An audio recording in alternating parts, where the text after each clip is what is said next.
So we all know what comes under the solanaceous vegetables: tomato, brinjal, chili, long pepper, bell pepper, and potato.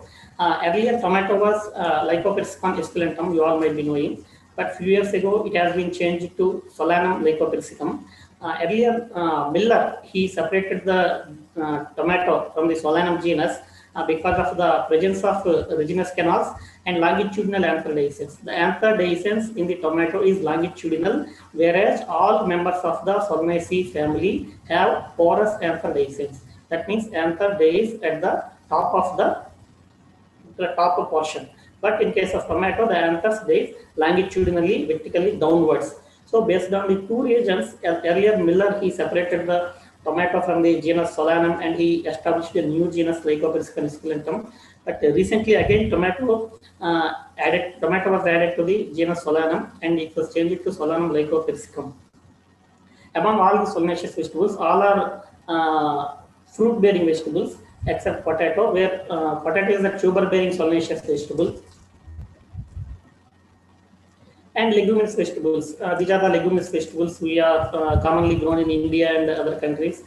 Field pea, garden pea, beans, French bean, garden bean, cluster bean, wing bean. And you all might be knowing the botanical names of all the vegetables. So we will not much focus on the botanical names. And cucurbitaceous vegetables is the largest group of vegetables that are being cultivated. And almost we have more than 15 vegetables belongs to the family Cucurbitaceae.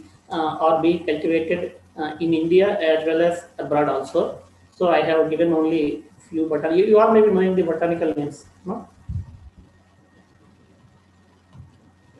So one Malvaceae vegetable, there is only one vegetable in the family Malvaceae, that is okra, Abelmascus esculentus. It is a polyploid, amphidiploid. We will see what is the polyploid and what is amphidiploid in the upcoming slides. So geographical origins. Every crop has one particular origin, and from the pot, it has been migrated to the other parts of the world by humans through human migrations. So you all may be knowing the origins of all the crops. Like your teachers might have taught you origins of all the crops. You have to know the origins of all the crops. And here I have given only few. Based on the introduction into the India, because few years ago there was a question in JRF examination. The question was, when was tapioca introduced into India? 17th century tapioca was introduced. So I have made some collections of other crops when they were introduced into India. Tomato was introduced in 19th century, chili in 16th century, potato in 17th, French bean in 17th, soya bean in 6th century. So last time they asked about tapioca. So next we have to prepare for all the crops when they were introduced. So next time question may be on any other crop. So botanical origin. What is geographical origin? Geographical origin is a place where the particular crop was originated, and the place where we can form most diversity of a particular crop. That is the geographical origin. When it comes to the botanical origin, the cultivated species are domesticated from the wild species. So the from which wild species the cultivated species was domesticated, that species we consider as a progenitor species. That means tomato. Tomato was domesticated from the Solanum cerasiforme. The interesting thing in tomato domestication was fruit size. Actually, in all the wild species of tomato, the fruit size was big. But in cultivated tomato, the fruit size, in all the wild tomatoes, the fruit size was small. In cultivated types, the fruit size was big. That means tomato was domesticated for larger fruit size. So tomato was originated from the Solanum cerasiforme, and brinjal from Solanum incanum, chili from Capsicum annum variety minimum, and Capsicum chinensis from Capsicum fugaces, and potato from Solanum stenotonum, okra from Abelmascus tuberculatus. Actually, potato and okra both are polyploids. They have been originated by natural hybridization followed by the doubling of chromosomes. That means potato Solanum stenotonum is diploid. It has been crossed naturally. It was crossed by some other species, and the following F1 was the following F1 had the doubling of chromosomes. This everything happened naturally, no artificial thing. So the cultivated Solanum tuberosum was originated by the hybridization between diploid Solanum stenotonum and some other unknown species, followed by the doubling of chromosomes. Likewise, Wakra. Wakra is polyploid and the chromosome number is Q is equal to 130. So, Epimascus tuberculatus chromosome number is, I think, N is equal to 36. So, this Epimascus tuberculatus was hybridized with another unknown species, and the F1 had the doubling of chromosomes, so that the polyploid Wakra Epimascus esculentus originated.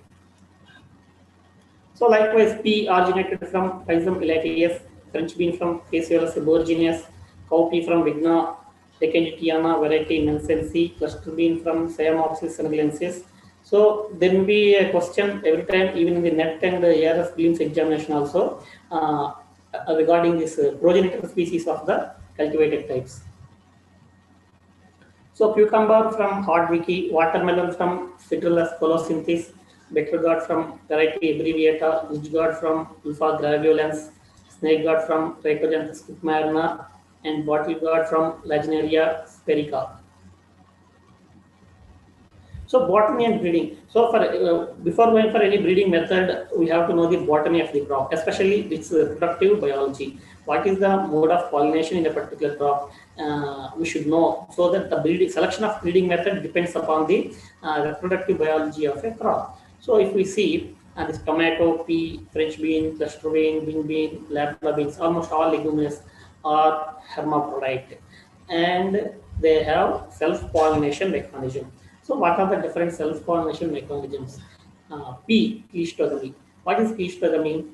Flower never opens. So the flower of the pea never opens. So obviously there will be a self-pollination. Pea is the highly self-pollinated crop among the vegetables. This was also a previous question. It was asked, I think, in the ARS prelims when I was writing. So pea had the mechanism of cleistogamy. So it exhibits self-pollination because in cleistogamy, flower never opens. And tomato has chasmogamy. Chasmogamy means flower opens after pollination. So obviously there will be self-pollination. So tomato and pea. Pea is the highly self-pollinated crop, followed by the tomato, and other leguminous vegetables like French bean, cluster bean, labla beans, poppy, all are self-pollinated crops. Often cross-pollinated. What are the often cross-pollinated? They are generally self-pollinated as a rule, but up to some extent, cross-pollination will be there. So brinjal, chili, okra, and lima bean are often cross-pollinated vegetables. So cross-pollinated, almost all the cucurbits are cross-pollinated, because if you see their sex forms, they are monoecious, gynoecious, andromonoecious, dioecious. That means they are not hermaphrodite flowers. Male and female flowers are different in cucurbits. So they have different types of sex forms. Cucumber has monoecious and gynoecious. We will see what is the advantage of a gynoecious form in the coming slides. Andromonoecious. Andromonoecious means male plus hermaphrodite. Monoecious, male and female on same plant. Gynoecious, only female flowers. Gynoecious means only female flowers. Monoecious means male and female flowers are separate, but they are present on the same plant. Dioecious means male and female plants are separate. Enter here the difference between monoecious and dioecious is, in monoecious, male and female flowers present on the same plant, but in dioecious, both the plants are different. So almost all cucurbits are propagated through seed, except spine gourd, sweet gourd, pointed gourd, and ivy gourd. All these four gourds are propagated through vegetative means, and moreover, ivy gourd has vegetative parthenocarpy. And generally, it is said that generally cross-pollinated vegetables have a certain degree of inbreeding depression. Inbreeding depression means when you self-pollinate a cross-pollinated crop, there is a reduction in the vigor and fertility. So we call it as a inbreeding depression. But in case of cucurbits, there is no inbreeding depression. This is a very rare exemption among all cross-pollinated crops, including field crops, bajra, sorghum, whatever the other cross-pollinated crops. Among all the crops, cucurbits, though they are cross-pollinated, they do not have inbreeding depression. The reason behind this was cucurbits in the earlier generations are hermaphrodite forms, self-pollinated forms. In evolution, from hermaphrodite, they have become into andromonoecious, monoecious, and dioecious. So is in the beginning they were hermaphrodite and self-pollinated forms, so they do not have the inbreeding depression. Putlines are also possible. And there is only one bean. This is the runner bean. Almost all leguminous are self-pollinated except this runner bean, Phaseolus coccineus. Though it is having the hermaphrodite flowers, it is a cross-pollinated crop due to the presence of the gametophytic self-incompatibility. I think you all must be knowing what is male sterility, what is self-incompatibility. Your teachers might have taught you in the classes, so I will not be going deep into the explaining the terms. If anybody is having doubt, you can ask me, then we will see. So male sterility, what is I will tell in very briefly what is male sterility. Male sterility means absence of the functional pollen grains. Pollen grains are non-functional. Sometimes the anthers may not dehisce also. So that is called male sterility. Presence of the non-functional pollen grains, that means sterile pollen grains, or non-dehiscence of the anthers. In tomato, we have one accepted stigma character in Solanum hirsutum species. In Solanum hirsutum, the stigma accepted means the stigma is lengthier than the anther cone. So the stigma protrudes out from the anther cone. So due to the longitudinal anther dehiscence, the anthers cannot reach the top portion of the stigma. The anthers of the pollen of the same flower cannot reach the stigma of the same flower, because the stigma is lengthier than the anthers. So this character we can utilize in hybrid seed production. But in vegetables commercially, in two crops only male sterility was exploited. They are chili and muskmelon. That we will explain later. That I will explain later. How do we maintain these male sterile plants? These male sterile plants, these genetic male sterile plants, are in general homozygous, recessive nature. So they have to be crossed with the heterozygous male fertile MSMS, and so that the population will be MSMS and MSMS.